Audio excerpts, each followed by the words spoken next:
So your 2023 fantasy football season didn't end quite how you were hoping, or you crushed it. You dominated. You won a best ball tournament. You finished high in a best ball tournament. You're feeling excited. You don't want it to end. You want to keep going. When's the next time we can draft? Well, may have just started into 2024, but fantasy football and best ball season never stops. Already, our first takes, our gut takes, first call, whatever you want. Rob Coakley and myself, Erik Rob. We're going to dive into how we're thinking about 2024 for best ball and for fantasy football purposes.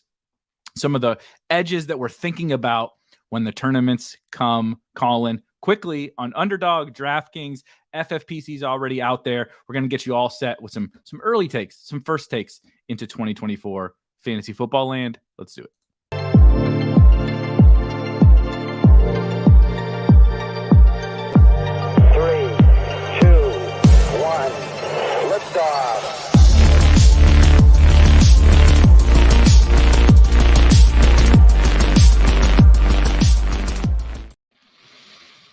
All right, Rob, you said you had something you were saving for the show. Is that an intro thing you are saving for the show? For anybody that wants to know, Rob was ASMR the absolute shit out of me, eating cookies into his microphone as he was about to tell a story. And then he goes, no, let's just save it. Let's just save it for the show.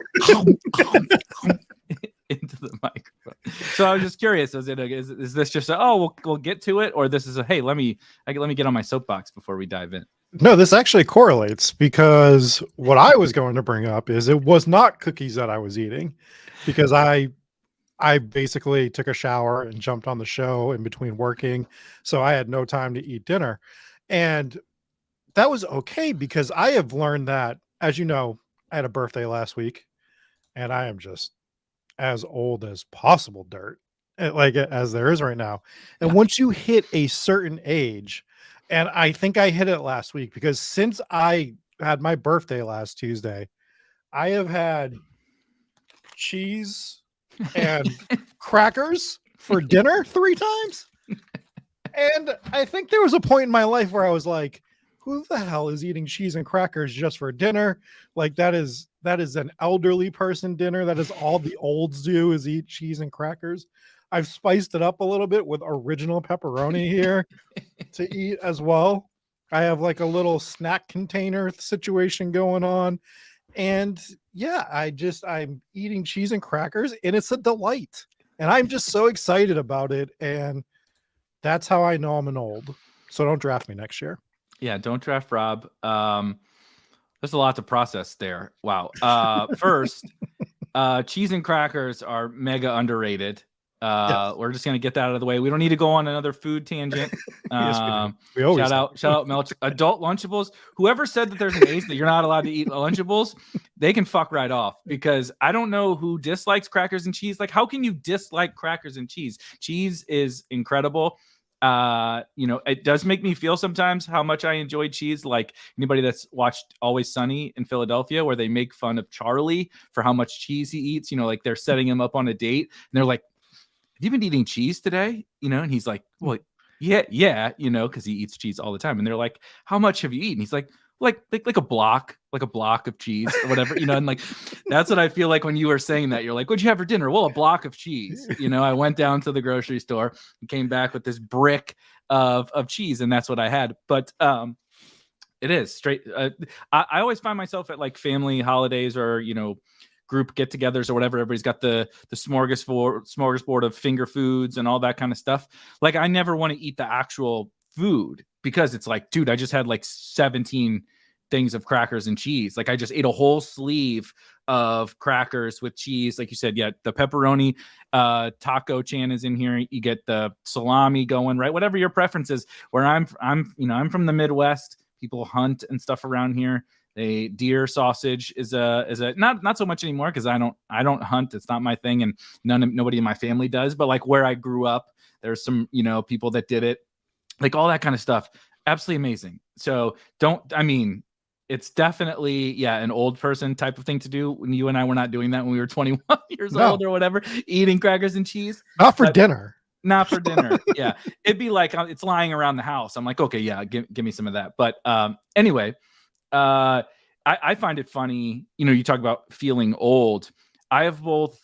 So I'll start like this. We'll get to the fantasy football stuff. I promise you. But there's a little bit of segue. But so we're in this dead time of fantasy football, and obviously what you and I, do for work / this job with Spike Week, it's not a dead time. Actually, I feel like I'm doing more now, even maybe than I did during the season. I think because in season is kind of more monotonous. It's like you're checking boxes every single week. It's like, all right, it's week 7, got to do this, right? As opposed to right now, I'm doing some more things that it's like critical thinking or fun projects, fun articles, whatever that I want to do. But it's a little bit of a dead time in the football cycle, right? Only a couple of playoff games. Certainly in the fantasy football cycle, there's not really, like, you've drafted your playoff baseball teams. Like, what are we supposed to do? So anyway, it's also the time in January where people are like, I'm going to, do something from a New Year's resolution, or, it's a new year for whatever reason, that psychological impact. And it works on me too. I am that dude. I am that basic bitch that is, January comes and I'll convince myself, that this is the time to start fresh. But dating all the way back to like COVID, I think is really what started it. I definitely was drinking too much, not like to excess. Like I wasn't like getting shit faced all the time, but I just like, dude, you're talking about like, I had to read Atomic Habits again because I'm like, I got to shake this thing. Like 6 o'clock comes and I'm like, I got to pour a drink or whatever. So we're doing both my wife and I were doing dry January, and I've never simultaneously started to feel younger and better about myself again. Like from a few weeks of not having any alcohol, but also it's been so miserably cold and I am getting old that like I work out and like, I can't get out of bed the next morning, like, oh, you worked out something that you're not used to working out. It's like, I'm supposed to be feeling better because I'm doing these things in January to feel better. But the real life aspect of me is still kicking my ass. Like I got something going on with my back that's all messed up. And like you said, you mentioned, feeling old, eating cheese and crackers. I have this weird situation in January where I am like, I'm feeling motivated. I'm feeling good during the day and all that. And then like I work out and every morning is like a fucking chore to just like get my life going, But once I get going, the fact that I didn't have 3 whiskeys the night before or whatever, like I'm feeling much better about myself, working out, whatever. But it's -10 outside. There's ice, all this shit, and then I'm still trying to get in better shape. It's like this push pull of getting to the age that we're at now. Should we start a podcast called How Old Do You Feel Today? And then we just go on and we just talk about the old things we did for the day. Like, I ate cheese and crackers. I thought about working out and now I can't move. Yeah, exactly. I was laying down watching Netflix and I was like, I should probably get up and work out. And then my back started to tighten up, so I was out of commission for 3 days or what. That's pretty much how it is. But all that isn't necessarily relatable to this, but I find this time I'm excited to actually sounds crazy. We're barely into 2024, but I am excited to start talking about 2024 because similar to us feeling old or tackling some new things or right, taking January to kind of reset, which is kind of like what I'm doing. I feel like it's such a fun time to be like 2023 is still very fresh on our minds, but also you forget about a lot of things that happened during 2023. You definitely forget about things that happened, in the summer when we were drafting. You already start looking ahead to 2024, which, like I said, I'm getting very, very pumped for 2024. But it's a good time to be like, all right, what did we learn that we really want to make sure that we retain, right? Because in 3 weeks, when the big board drops, we're just gonna be ripping drafts again, and from then forward on into next September or this September, it's gonna be crazy. What are the takeaways that we want to make sure that we're pulling with us, right? The lessons that we're learning. That's really what I'm trying to identify right now. What I'm trying to like write almost every day about is like these different things that it's like I'm writing it for Spike Week, but I'm kind of doing it because like selfishly, I want to make sure that I remember it. When you write it out to the world, you remember it more. But also like, it's not just things that we learned. It's things like, okay, I saw this, or I'm feeling this about 2024, right? Like this player, this situation, this strategy, this whatever, these things for 2024. I've been thinking a lot about that too. So I'm curious about like, we are going to talk a lot from now until the 2024 NFL season, but what are some of what is a thing that you've really, that's just been like stuck with you, right? We all have that. After the season's over, you're like, I wish I had done this more, or I make sure I remember this, or I'm really excited for this in 2024. I'm really going through that with some of the playoff best ball tournaments right now, just because they're so fresh in my mind and I'm watching teams advance. And I've been reading a lot of content on best ball, on the playoff best ball stuff, listening to a lot. And I think it's so easy. Let's tie this all together. I think it's so easy to get take locked in best ball takes, whether it's a player take or a draft strategy take or anything like that, that you don't zoom out enough, right?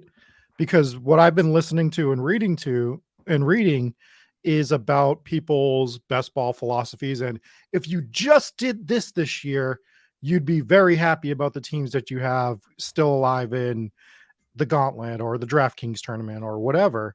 And it's like, okay, but the NFL playoffs, the NFL best ball playoffs, and for all best ball tournaments, it's so different than DFS, where DFS you get to retry every week, right? Like your data is just compiling week after week after week after week. And we're getting way less data than like we would for a DFS tournament, right? So a DFS season is about 20 weeks, we'll say, give or take. Week 18 is different. Some of the playoff weeks are a little bit different, but you're getting to readjust throughout all those and you're getting to learn for that one season, but then it all gets reset.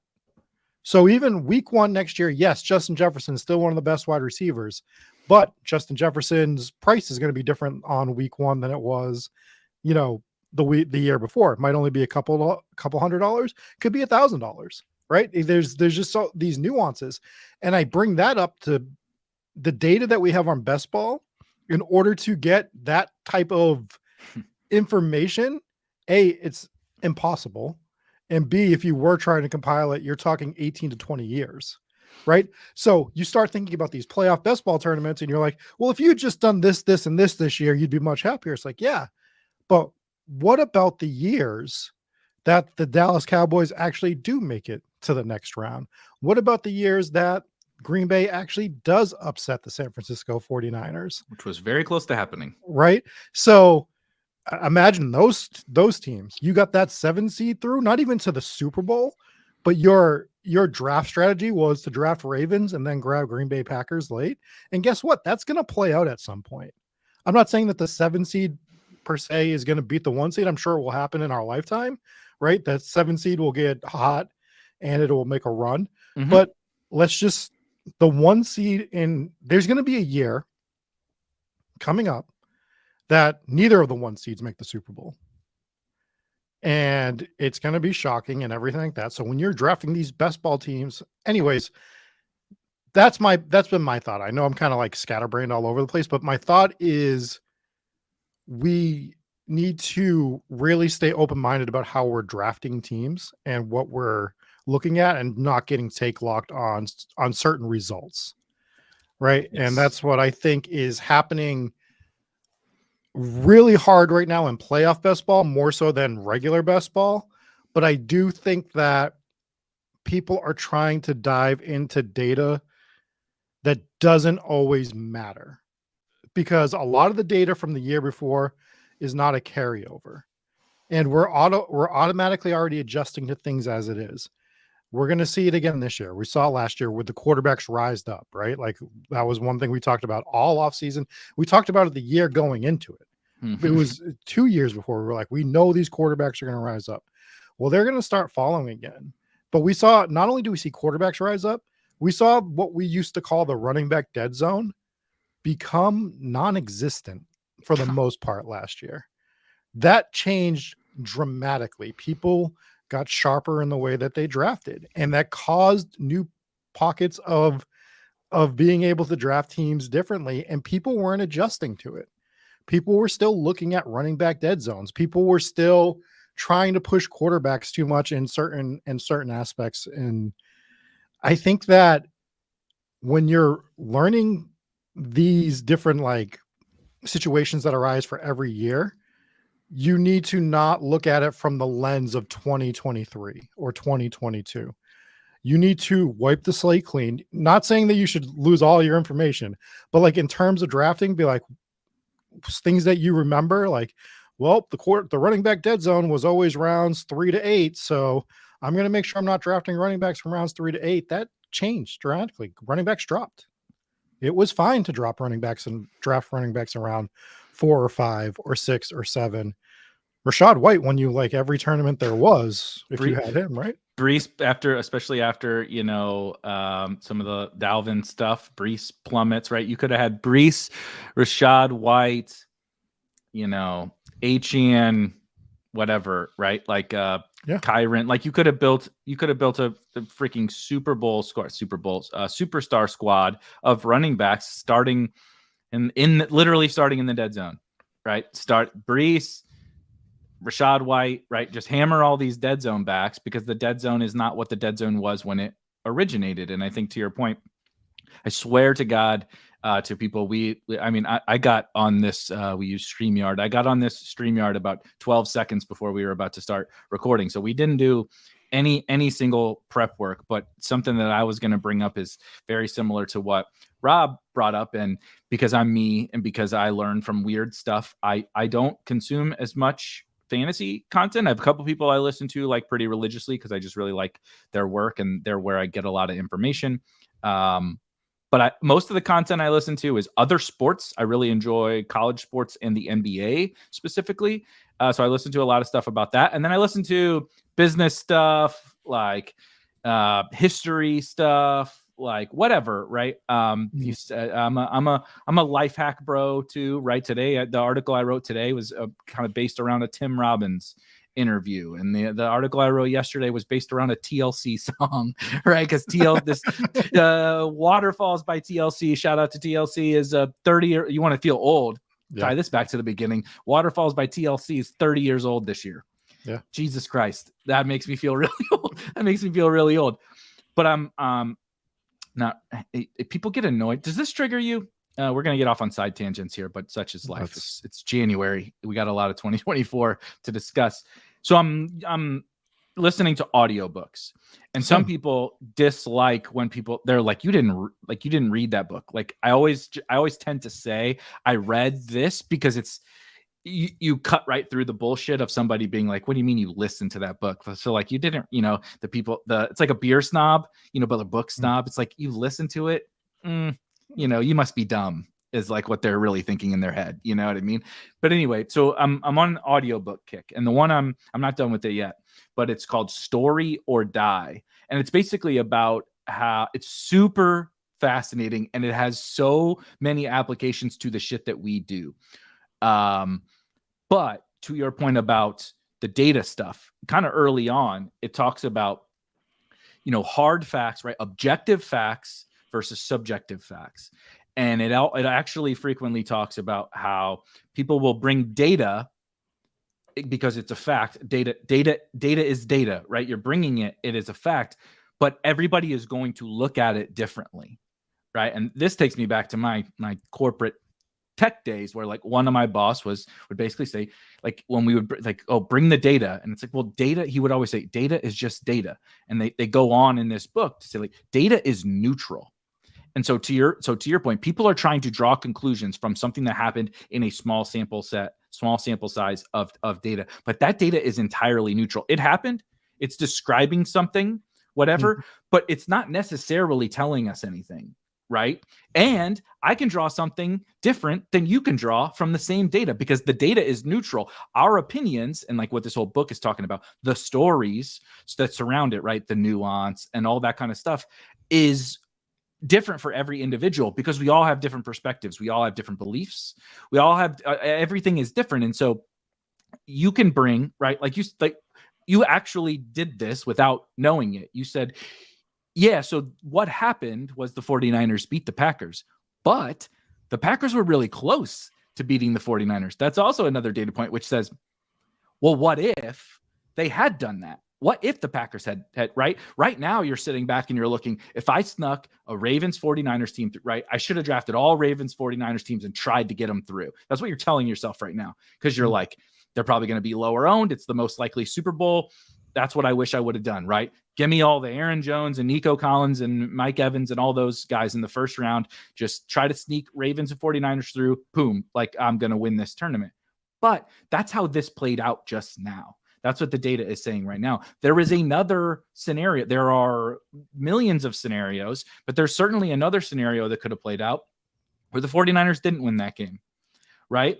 Where, Debo just got hurt, right? Maybe Christian McCaffrey got hurt. Maybe Lamar Jackson got hurt. There's so many scenarios that can play out that we don't want to get anchored to that one thing. It reminds me, not to beat this dead horse, but of the DJ Moore conversation from last summer, where everybody was so tied to what the Bears showed us in 2022. Yeah. Then for those that don't remember or maybe weren't around during that, the Bears had basically a historically low pass rate in 2022. They ran the ball if you remember the Ravens before, like this new Ravens, the Todd Monken Ravens, the old Ravens that literally never threw the ball no matter what had much higher pass rates than 2022 Bears did. So they trade for DJ Moore. We all know DJ Moore is awesome, right? And the target competition is like Darnell Mooney, Cole Kmet, like who cares? So he looks good from a target share perspective, but the pushback from some of the community, a lot of the community, dare I say, was the Bears aren't going to throw enough. How could you ever draft DJ Moore in the 4th round? The Bears are not going to throw. And that was based on a data point of 2022. And there's no arguing the data point. The data is the data, but that data point was neutral. That data point was not saying 2023 is definitely going to be the same thing as the Bears here. So that was the pushback. That was the pushback that I gave. DJ Moore was one of my highest owned wide receivers. I feel great about that, right? But it is a shining example. Playoff best ball, it's like more polarized because it's like if one game goes one way, right? Oh, at least we have 17 weeks. Week 17 has a big impact, but at least you have 17 weeks to kind of see things play out in regular season, assuming no injuries. In the playoffs, it's like I thought the Browns were a good team to target in playoff best ball. Guess what? They lost. So, buddy, your teams are shit, right? It's my playoff best ball season was over in the first halftime or whatever. Whenever Joe Flacco threw that pick six, it was like, well, fun. That was a fun playoff best ball year. But you want to take in the information. It's not like you said. You're not ignoring anything. You want to have, who doesn't want to have all the information at their fingertips? I do. We all do. But you want to take it in and figure out how to use it to win the game. You don't figure it. It's not taking it and necessarily predicting the future with it, right? It's like, let's use the DJ Moore example. If the market had all said, don't care about that Bears pass rate, don't care. DJ Moore, right? DJ Moore Allen Robinson went at the 2-3 turn a couple of years ago, right? Like Brandon Cooks went really highly. Like if everybody was just like, nope, DJ Moore's too good. Justin Fields, this is his breakout year, right? We were buying the breakout of Justin Fields, which we kind of were. He was going pretty early. I don't care. I don't care that the Bears didn't throw last year. DJ Moore, 2nd round pick, right? I would be like, whoa, guys, maybe we should consider this alternative thing that could, like, you're buying the bull case here, and I see the bull case too. But what if, like, they do just stay the Bears? What if they just, DJ Moore be fine, but is he worth the 2nd round pick? Probably not. So it's the same data with a different story based on what we're trying to accomplish in this whole game that we're playing. You know what I mean? And so I do think we'll talk a lot about that. There'll be, we don't have ADP or anything, so we'll see what all that looks like in some of those situations to monitor for 2024. But I think that's just like best ball lesson number one. We will probably never get a sample size that is relevant to make like really hard and fast decisions off of. Even if we do, every year changes. And so you have to still adjust it for, right? Like elite QB is the way to go. It's like, yeah, but if they all go in the 2nd round, we have to adjust things. And so you're constantly doing that. The NFL is right. By the time we get the sample size for best ball, the NFL is going to be different. You know what I mean? That's what's happened just now. Like we used to say you can't target rookie tight ends, and that was probably true. Guess what? The NFL changed. Now you better target overnight rookie. Yeah, like immediately. Overnight with the rookie tight end thing. Look at the archetypes of players, right? 10, 15 years ago, Tank Dell would have probably been a bad pick because the NFL never would have given him a chance because he's 165 pounds, right? Kyron Williams runs a 4.7 40 and he's 200 pounds. Like nobody would have given a shit about these guys because the NFL operated that way. We have to change because we're not GMs. We're predicting what's happening not predicting. We're playing a game that's based around what happens in the NFL. We have to be up to speed on what's going. So anyway, you guys all get the point. Both of us, kind of hitting the same thing. But the thing I want to bring up while we're on this topic before we move away from it is just because you have a certain data point that you like or that people are citing, I think I don't want to say disingenuous, but I think it's not telling the whole story sometimes. The one that I kept hearing for a few years that always kind of made me scratch my head when I would hear whether it was best ball or DFS related was target share percentage, right? People would just say, we'll just say DJ Moore, right? DJ Moore with the Carolina Panthers has a 23% target share percentage.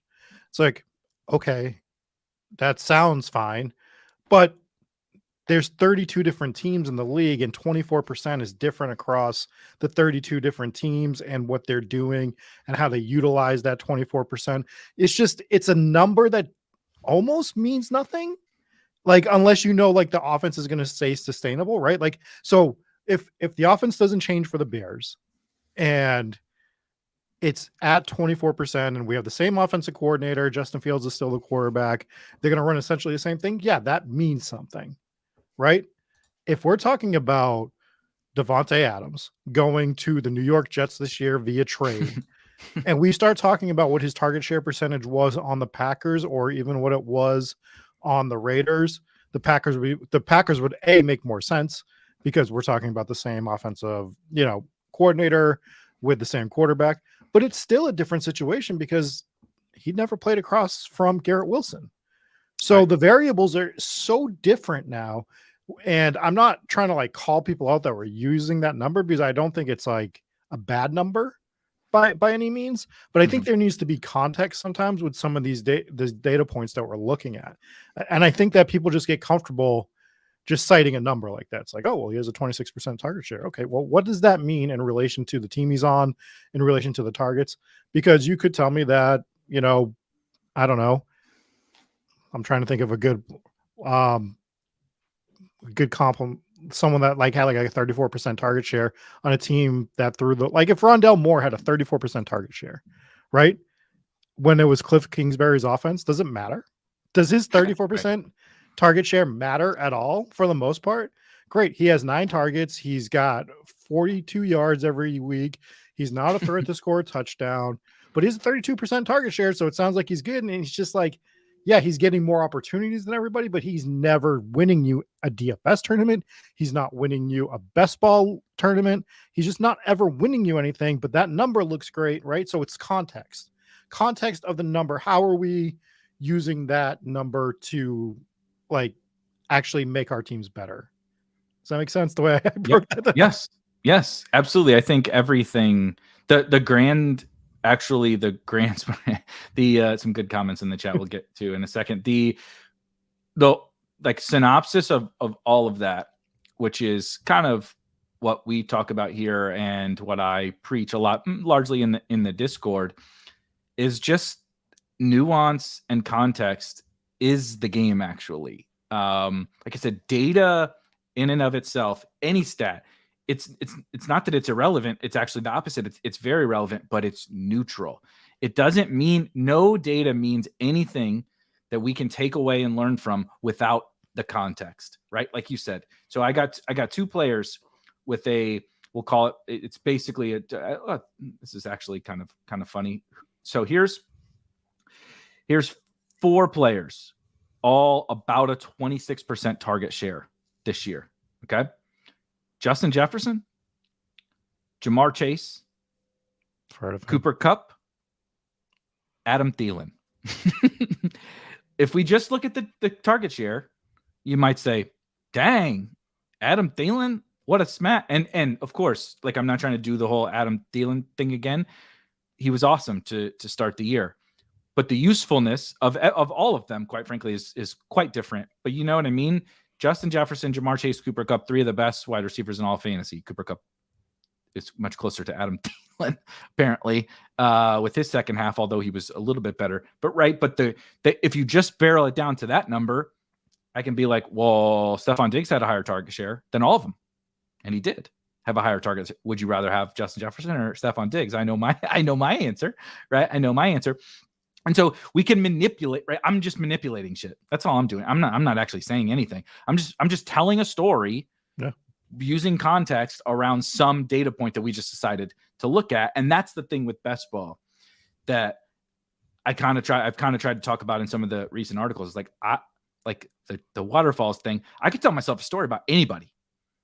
Pick a player in the player pool last year. I could tell you a story about why you should draft him easily, including Adam Thielen, including Zeke, including all these bums that I didn't like, right? Like there's dudes I drafted 0 of, and I could sit here and probably, if you're a new best ball player, I could probably convince you to draft the shit out of him. Probably, right? And I could come up with a data point that says it. I could come up with a story that says why you should draft that individual player. Dalvin Cook. Dude, did you see all the money he got paid? Did you see all the money? You see all the money he got paid, right? They say you need to look at, right? Some people will tell you need to look at what the salary is. He's making more money than Breece Hall, and Aaron Rodgers handpicked him, right? Aaron Rodgers handpicked him. Breece Hall's off an ACL. Dalvin Cook was the 102 2 years ago in fantasy drafts. Now he's with Aaron Rodgers, getting paid a lot of money, and with this young back who tore up his knee last year. Sounds pretty good. Right? Sounds pretty good to on a team competing for the division. On a team trying to win the Super Bowl right now. So what are they going to do? Load up the kid with one leg or give it to the, guy who was a Pro Bowler just very recently? It's like, that's all bullshit, obviously. But like, you can tell yourself a story on anybody. But what we're trying to get down to is finding advantageous situations that give us the potential to win best ball tournaments, right? Generally with like some form of an outsized gain, something our opponents are not doing, or they are doing too much, or whatever, right? A player, because of XYZ, is overvalued or undervalued, right? We're trying to, but all of that requires like 47 data points, not one, right? Nothing is ever described in one thing, right? The Bears pass rate is not the only thing. It's a lot of things because we're playing a strategy game. We're playing a game theory game. Right? Like if you and I are playing chess right now, instead of talking about best ball, the fact that all the pieces move in certain directions is just like a rule of the game.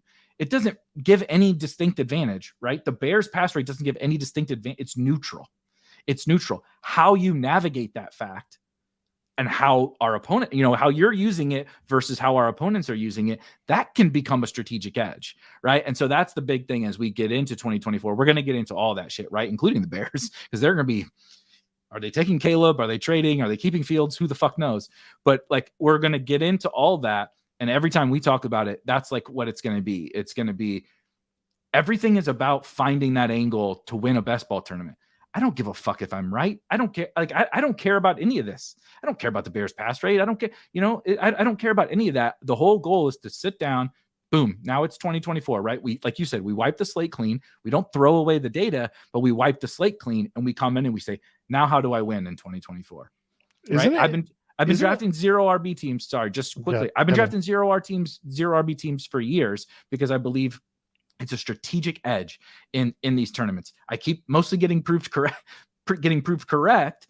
And so, I'm happy to continue that. But the moment that flips, the moment the market says, no, buddy, I'm not letting you keep doing this shit. You know what I mean? You can't keep drafting your first running back in round 11 and winning. This is bullshit. We're going to do it now, right? We're going to do it.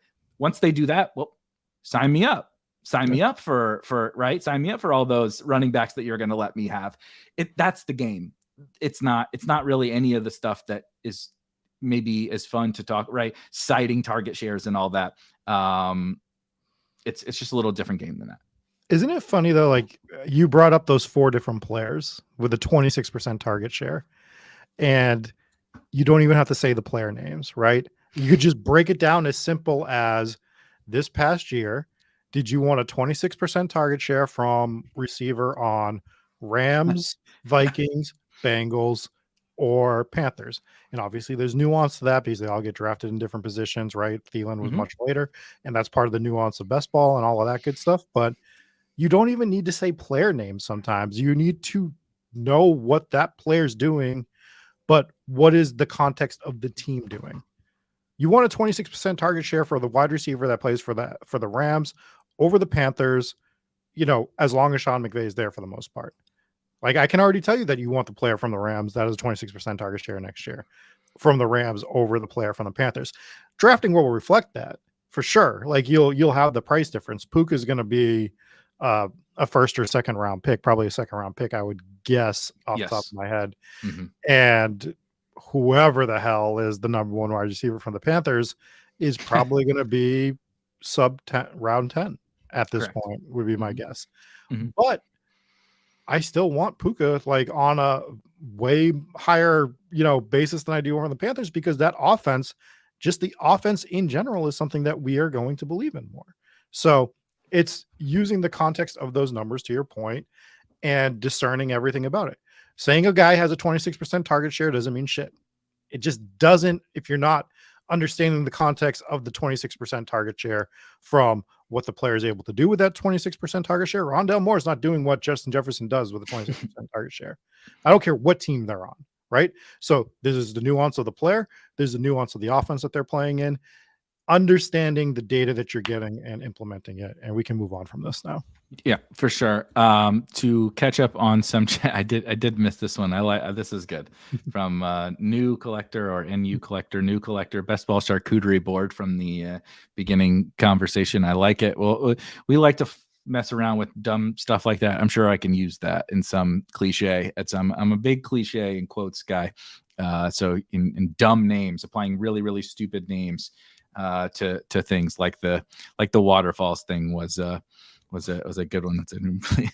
Where did Bush and Messiah go? Says please stick to the rivers and lakes that you're used to. And new collector also says don't chase waterfalls and don't draft no scrubs. Yeah, I got to come up with something that has to do with no scrubs. I think that's pretty straightforward, probably, but maybe we'll put a twist on it and just make it a TLC a summer. Just quickly though, Taco Chan said, are you guys doing any dinger drafts on Underdog for baseball? I will be. We haven't gotten around to it yet. We did shout out B Kurt at B Kurt 4, I believe, on Twitter, but also in the Discord. Bernie, who does amazing work for us, put together kind of a MLB best ball for beginners, like getting up to speed, right? You haven't done a best ball baseball draft yet, kind of understanding the rules, the tournament structure, the advancements, right? The scoring, all that, because it's unique. Like the football products really on any of these sites are quite frankly not that unique. Underdog's baseball product is super unique. So go and check that out. And we'll be doing some, not a ton, honestly, of baseball stuff. We're going to put some free rankings out there and some free content, maybe do a draft stream here or there, but I will be myself, like on my personal time, I will be doing some dingers because I enjoy the baseball sweat. This is something I wanted to talk about, and it's not necessarily exactly this question, but Sean asks Gibbs or Bijan next year. And I've been polishing up. It's a good kind of 2024 question about what I'll call the elite running backs. For the last multiple years, we've been in kind of a funky spot with the elite running backs where even Christian McCaffrey is a little bit older, but let's just set him aside.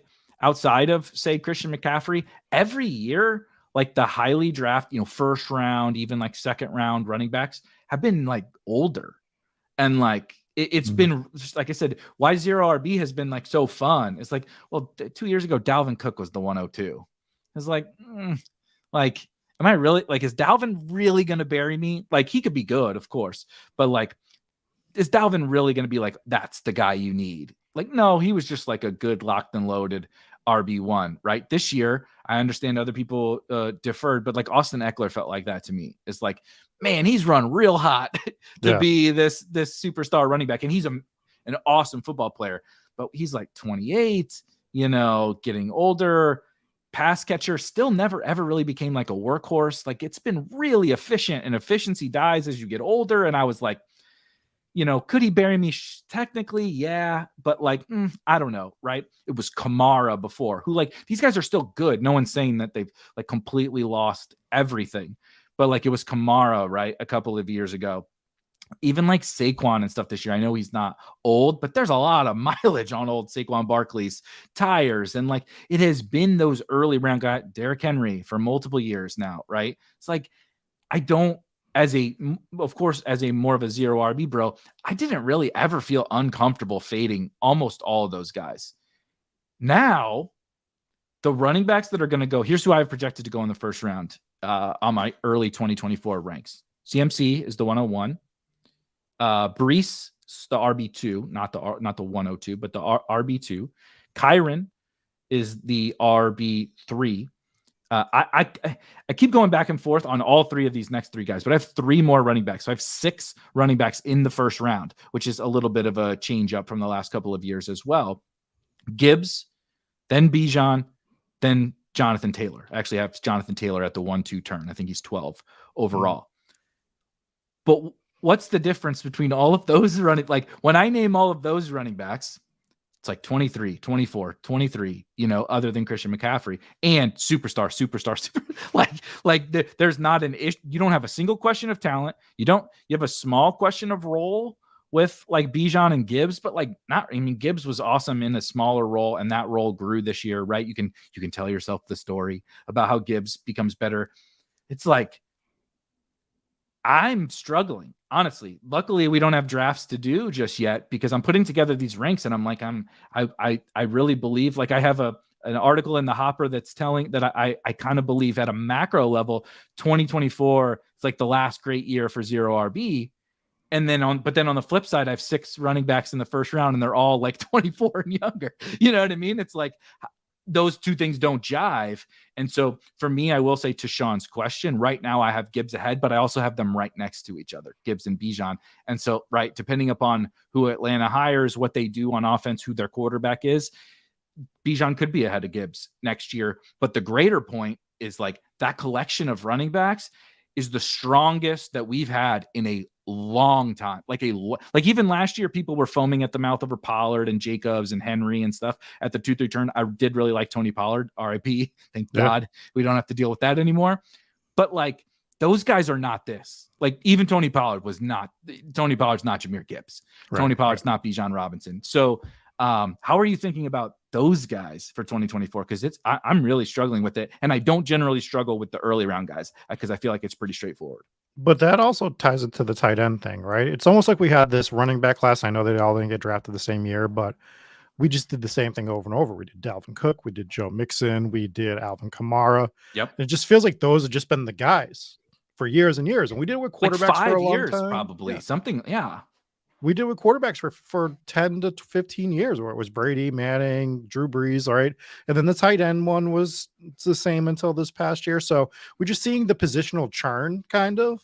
And I think it's an interesting point you bring up, because one thing that people will not remember or won't talk about going into this year is think back to drafts last year. And I want you to think about the second round of NFL best ball drafts last year. And do you remember what the second round was in NFL best ball drafts? Pretty much everybody failed based on where they were drafted, right? Mm-hmm. Like they just were not doing what we expected them to do. And I think the running back thing sort of ties into that, because now that we're elevating, 5, 6 running backs back into the first round, we're going to push probably quarterbacks to the third round with Josh Allen. I would assume Jalen Hurts, Josh Allen get pushed to early third, late second, and it's gonna, I think Lamar. I think Lamar. Oh, Lamar. I'm threesome. Yeah. Well, we don't need to dive into this either, but I have Lamar and Allen ahead of Hurts. We'll have plenty of time to talk about that. You're our resident Eagles homer, and so maybe you can talk me off of being a little bit more bearish than maybe the market might be on that. But to your point, I don't think that. However we slice and dice those handful of elite guys, they're not, it's not like they're going to go back. They used to go in like round 5, right? Yeah. It ain't that ain't happening. No, but they're going to settle back down. So it's going to probably, they jump to round 2. Third round. Yeah. I think they're going to go third round now. And you're going to be pushing some of this wide receiver talent that we pushed up back down into the second round, right? So it's not going to be CD again, because CD's going to go in round 1 now. He finally made that elevation, right? But the guys that were the CD Lambs for 2 to 3 years, they're going to be back in that little late second round thing. And I think the second round is going to be more viable this year than it was last year. We thought the second round last year was going to be viable as well. But I think the elevation of running backs is going to kind of almost revert our drafting back to pre-2023 a little bit, not completely, but for the early rounds, I think so, because you are really going to have to make a decision on what type of team you want to draft.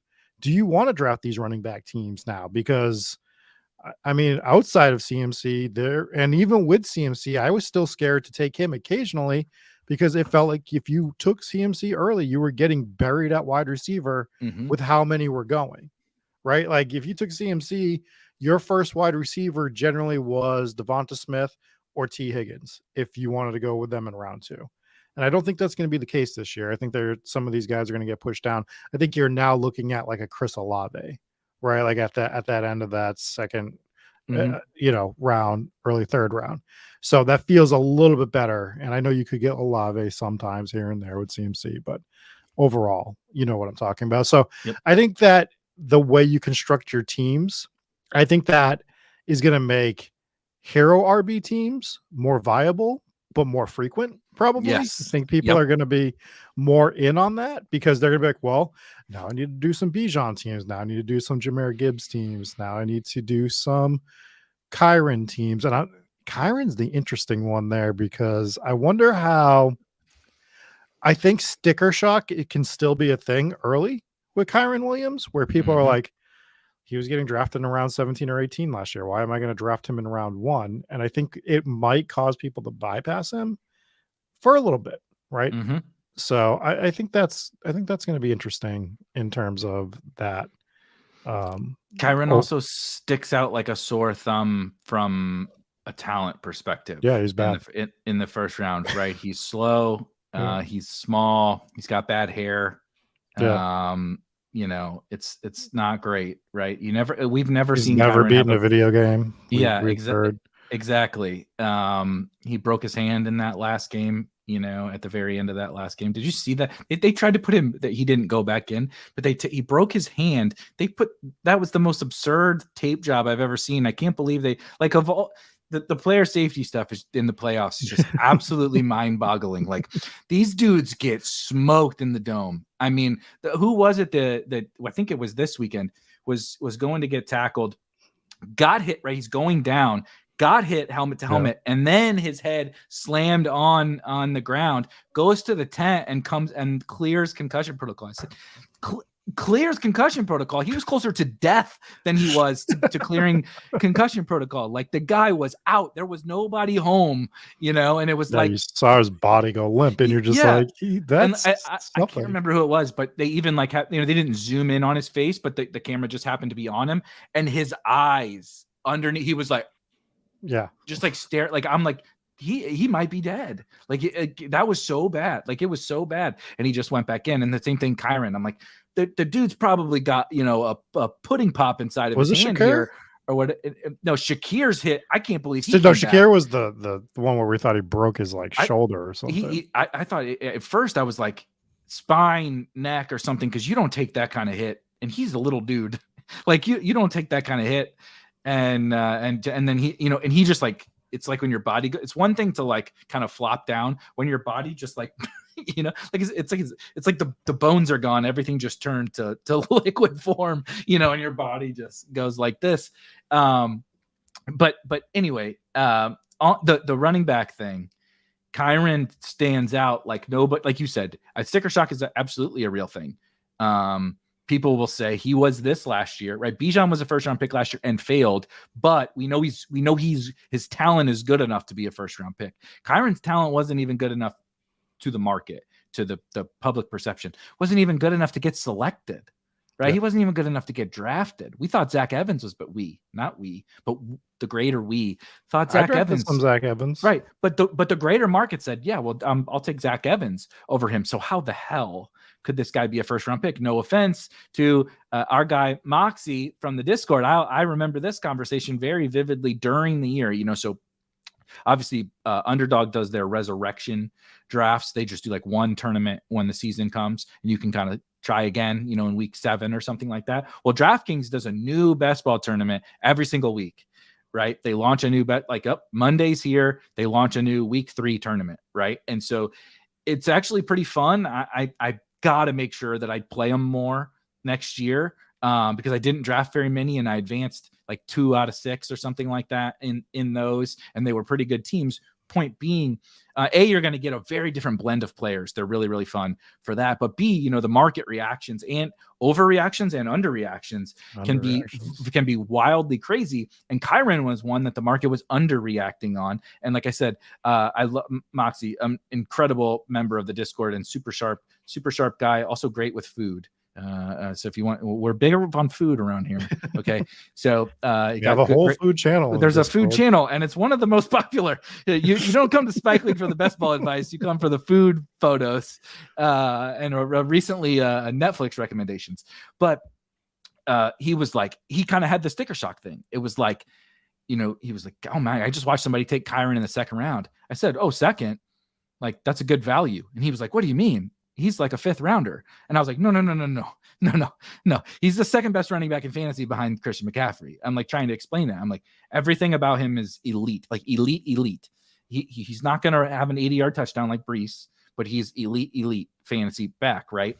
But it's not easy to get that around your head, right? When, like you said, this guy was an 18th round pick. Now he's the 105 or whatever. Like that is a huge difference. We probably saw that with like an Arian Foster back in the day. For anybody that's kind of an OG, Arian Foster came absolutely out of nowhere for the Houston Texans, similar to what Kyron did, and just set the fantasy world ablaze and went from undrafted to the 101.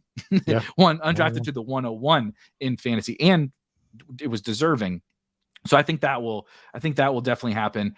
The other thing that you mentioned that I think was really good was it's going to feel more cozy. I think the drop off after JT for me, maybe it will be Gibbs or Bijan for some other people, but JT for me, I think the drop off is going to be pretty stark. I think people might tell themselves the story on Achane and some guys like that, but they are definitely not in that tier up with those elite guys. So I think the coziness will be like, well, I'll just get my RB now, right? I'll just get this running back now. But like you said, okay, so do you also want an elite quarterback?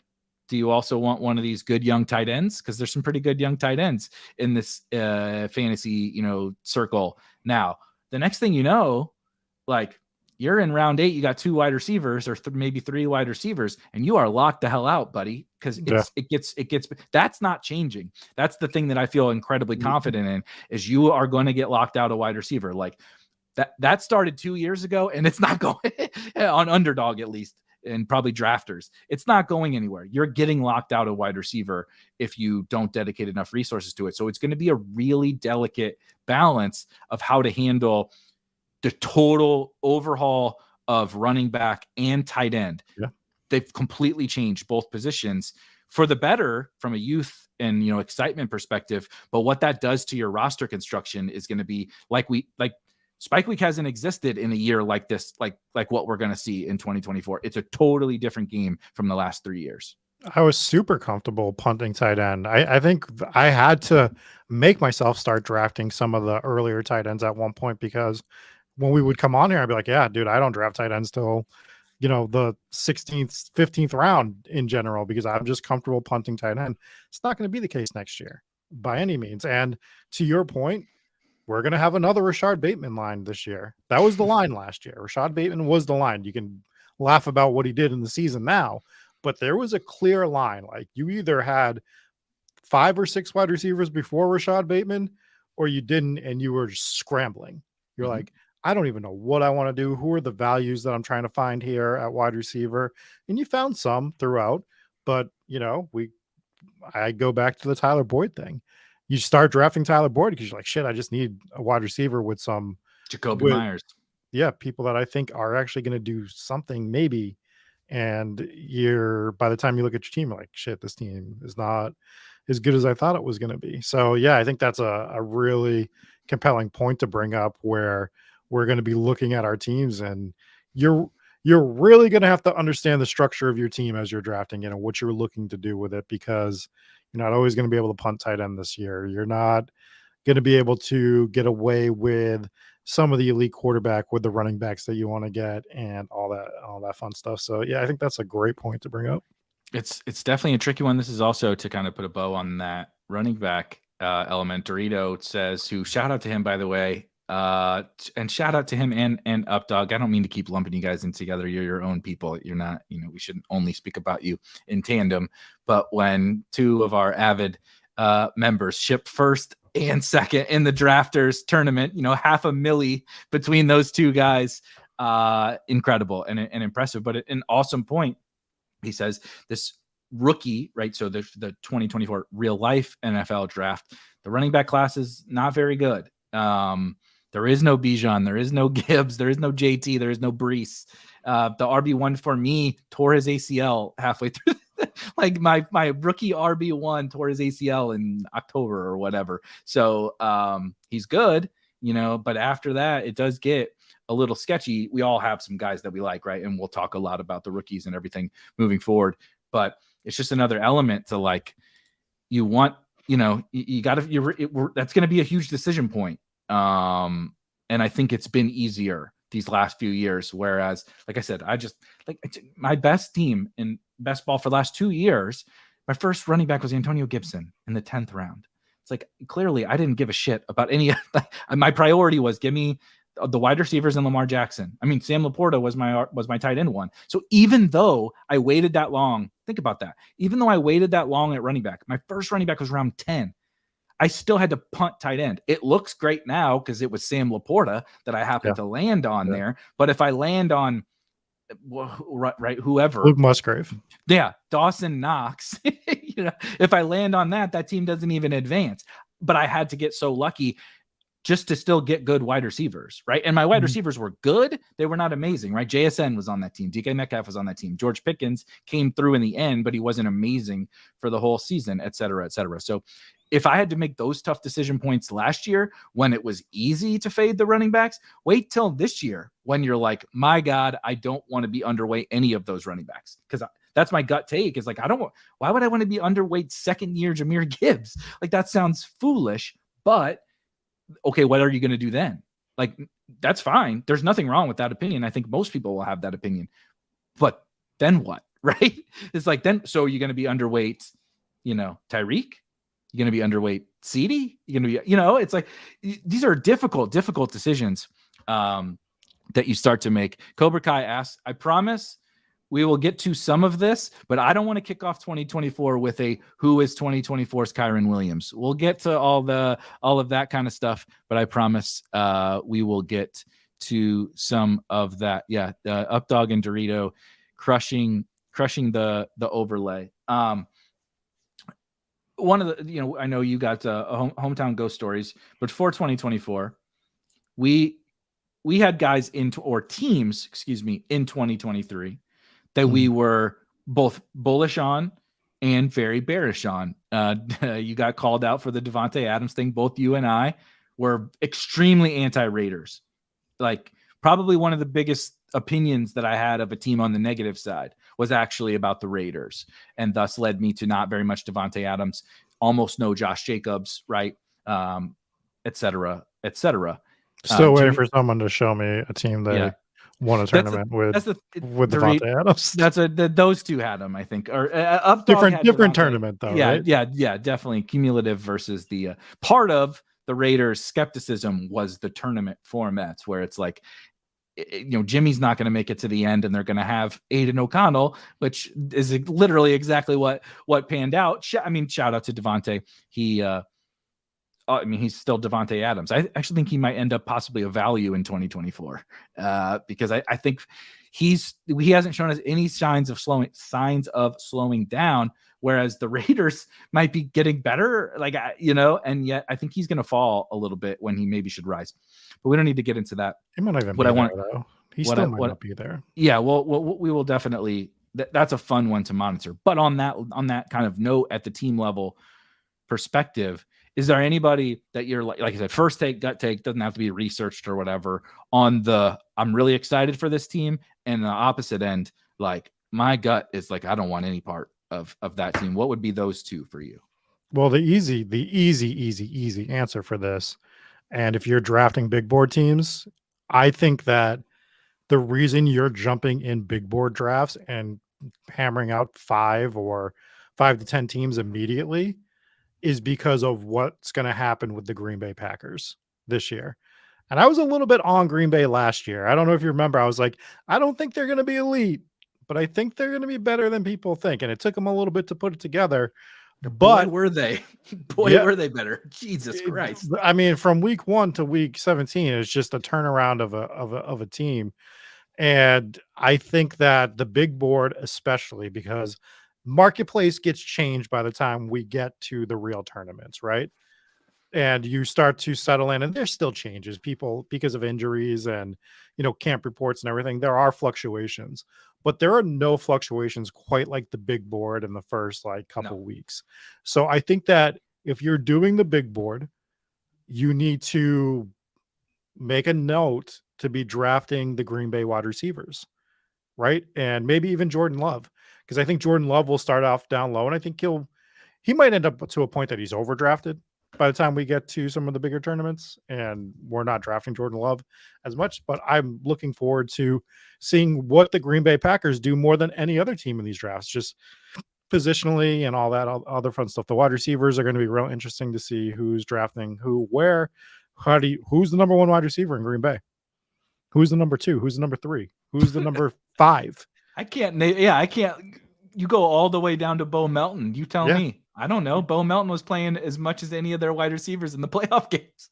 Right. And everybody's healthy. I know Watson was coming back or whatever, but seriously, someone tell me with any level of confidence between Reed, Watson, Dobbs, Wicks, Melton, where they should be ranked, where we should draft them, with any level of confidence. You might have an opinion. I have an opinion too, but I don't think if we're ranking things on a confidence meter for 2024, how to analyze the Packers wide receivers is the single lowest confidence thing I have about 2024. Yeah, and I don't know if it's going to get much better by the time we get into, the preseason. Maybe we start seeing, but if they're doing what they were doing this year, that's not even going to help you too much, right? I don't know. So I'm excited for the Packers, and I think the overrated team. Maybe this is just one thing I've learned about myself while watching playoff football is my fandom has waned quite a bit. When New England was bad, I didn't care too much. I had 20 years of New England Patriots football. That was amazing. When the Eagles got knocked out, didn't care too much. However, on the flip side, when the Cowboys got eliminated, God, was that fun. God, I still hate the Cowboys. And when the Bills got eliminated, just as much fun. It's just wow, I really still hate these teams that I grew up hating. I think the Cowboys offense is going to be overdrafted next year. I think that they ran extremely hot this year. I think that we're going to start seeing that machine slow down coming up. I think the defense got away with a lot this past year. They were good, but we saw what we knew that they were bad against certain offenses, and the Packers exploited it in the playoffs, right? And I don't think they're going to be better. I think that the Cowboys are probably a sinking ship overall, and I think that's going to be on the offensive and defensive side of the ball. And I think that team as a whole is going to underperform. I think the offense is going to underperform. That's just off the top of my head. It might be some of that fandom that I just hate the Cowboys and I enjoy watching them fail. But I don't think I want anyone on that team other than CeeDee Lamb, right? And I don't even know if CeeDee Lamb can do what he did last year, but I still want to try. I like it with CeeDee. I want to try, but everyone else, we have the offseason to go, but they're talking about it in the chat right now. Rico Dowdle as the starting running back. Can't imagine that's what Jerry Jones is going to want to go into the season with, right? So what is that? Is that Derrick Henry? Does that make that offense better? Please no. Actually, please yes. I would love to watch people do the Derrick Henry thing again, just because he's on the Cowboys. But I don't. There's a lot up in the air with the Cowboys, and they don't have a lot of flexibility. Yeah. So for me, I think that at the moment, the Cowboys is the team that I'm not super interested in. So Cobra Kai mentions I'm interested in Jake Ferguson if the price is right. Well, I don't know what right price is for you, but you better be ready to pay, because the price ain't going to be cheap, especially when you drop a nice 40 ball or whatever it was in the last game that everybody just saw. That stuff matters. And he was one of the best tight ends in all fantasy this year. Yeah. He's part of this young tight end emergence. You're not like late round Jake Ferguson from last year. No, we're talking like top 7 round Jake Ferguson next year. He's going to be, in that Ingram and Njoku level, Pitts level price that we had from this year. You're a madman. 5th round Jake Ferguson. Get the fuck out of here. You have 40%. Good luck with that. I don't want to do the Atlanta Falcons thing yet, because I don't know who the coach is. We got to know what's going on. I want to reserve that hyping them for the 4th year in a row. I want to reserve that for when we actually know who the coach is. But a team who's also going to be looking for a coach who I am going to hype, despite not knowing who's the coach and who the OC is, because they lost both.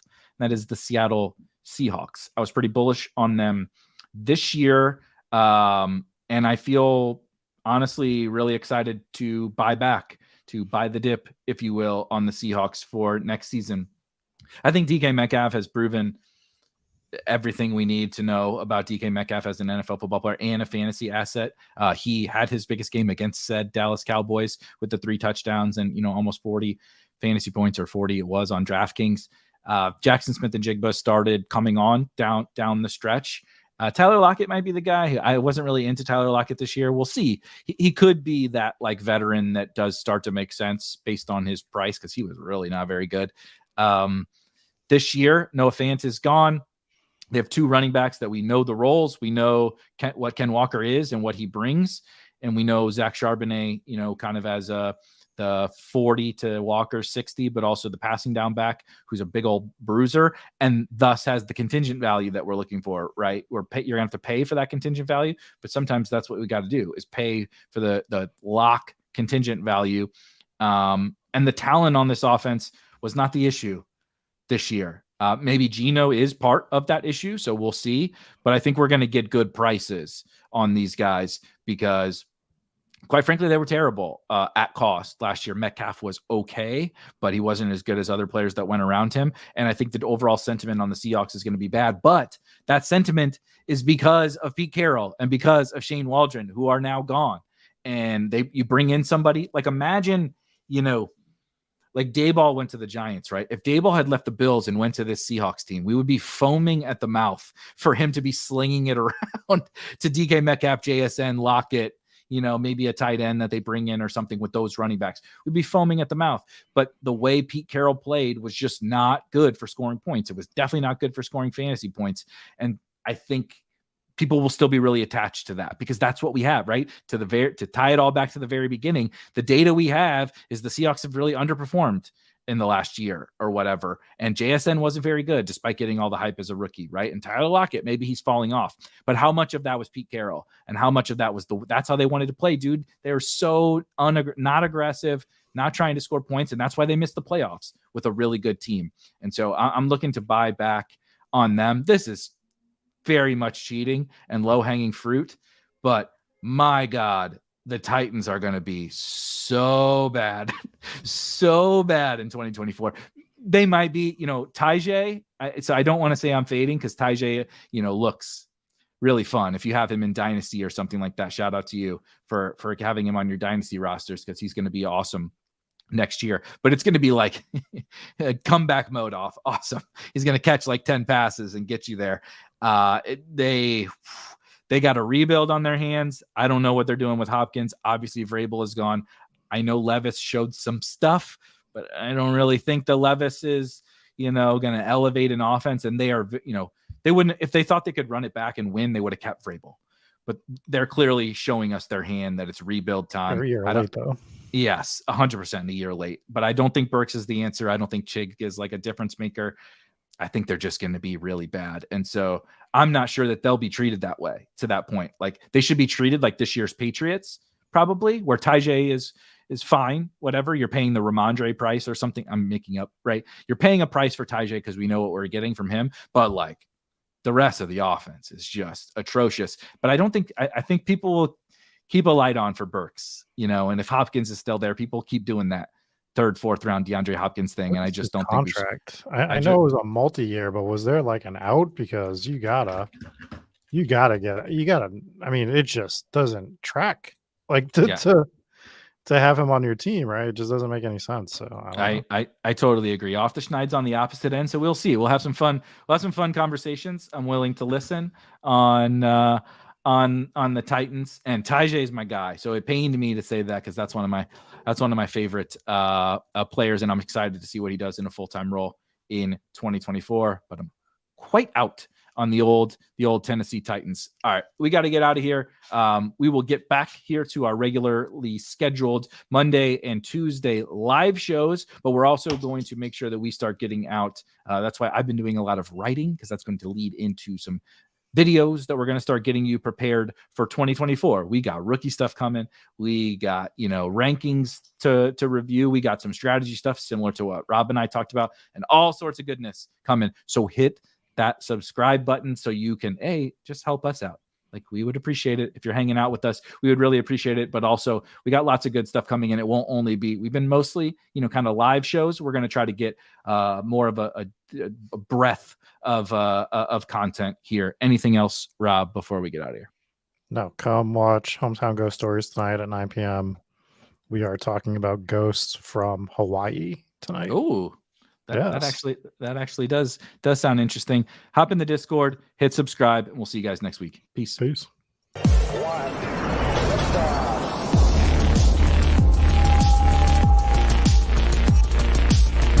Woo! Those were some spicy takes. Want to stay up to date with all of the other spicy takes we're going to have over here at Spike Week? Why don't you press that subscribe button below? You turn notifications on, we draft a team, boom, you know about it. We have another spicy take, boom, you know about it. You can be there. You can draft with us. You want to stay up to date? That's how you do it. All right, we'll catch you later next time here at Spike Week.